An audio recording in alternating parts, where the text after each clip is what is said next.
As we've previously discussed, the historians of today are trying to synthesize church history with anti-Mormon literature. This isn't working and has led to the largest faith crisis the rising generation of the church has ever seen. Their claim that Joseph Smith was a treasure digger who used his seer stone to find buried gold originates in the book Mormonism Unveiled by Dr. Philastus Hurlbut, a man who vowed to wash his hands in the blood of Joseph Smith. Here's a quote from one of many Smith neighbors, Thomas H. Taylor, who was selectively not included in the book. When speaking of what the Smith family did to earn such hate, he said, "They did not do anything.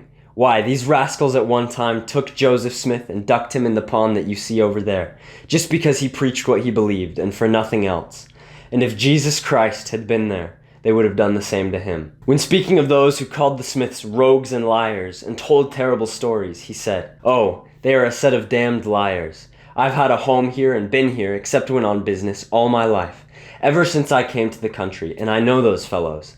They make these lies on Smith because they love a lie better than the truth. I can take you to a great many old settlers here who will substantiate what I say.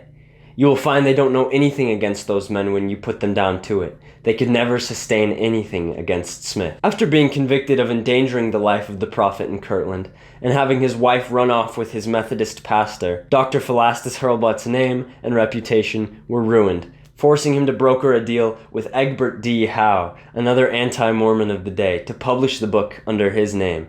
Both genuinely great names. To all who were not fully antagonistic to the church, this book earned just about as much merit and attention in their eyes as it deserved. Furthermore, in the 1980s, Donald L. Enders tested the truthfulness of the Hurlbut affidavits once and for all by going to Palmyra and researching land and tax records, farm account books and correspondence, soil surveys and interviews with archaeological reports, historic building surveys and interviews with agricultural historians and specialists of early 19th century New York. Not only did the Smith family's industry and religious fervor not match the Hurlbut story, they directly contradicted it.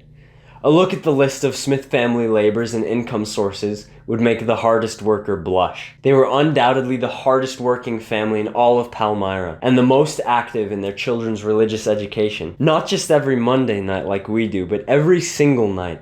Father Smith would take out the family Bible, put on his spectacles, signaling to the family that it was time to instruct the children in the stories and morals of the scriptures. Every true fact of this case matches exactly with the words of the prophets and thoroughly disproves the indolent treasure digger story of Philastus Hurlbut and Richard Bushman.